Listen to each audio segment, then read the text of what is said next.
বন্ধুরা, আপনারা কি জানেন মহানায়িকা সুচিত্রা সেন বিখ্যাত অভিনেতা অনুপ কুমারকে কিভাবে সম্বোধন করতেন? মহানায়িকা সুচিত্রা সেন কাউকে কাউকে বিশেষভাবে সম্বোধন করতেন।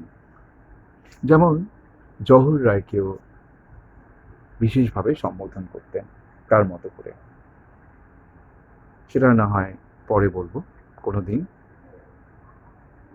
কিন্তু বিখ্যাত অভিনেতা অনুপ কুমারকে তিনি বিশেষ নামে ডাকতেন, মানে সম্বোধন করতেন।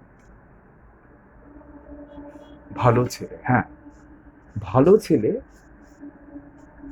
এভাবেই তিনি অনুপ কুমারকে সম্বোধন করতেন।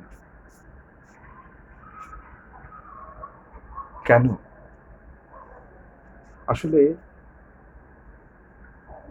যেটা জানা যায়,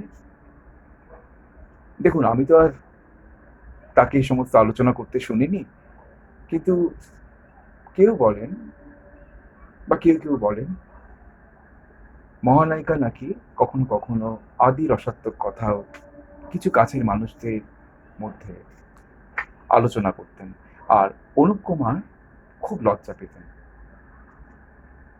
অনুপ কুমার এইসব ব্যাপারকে, তার মতো অত বড় একজন মহানায়িকা তিনি বলছেন, তো সেটা অ্যাভয়েড করতে চাইতেন। আর তাতেই মজা করে মহানায়িকা ভালো ছেলে বলতেন অনুপ কুমারকে।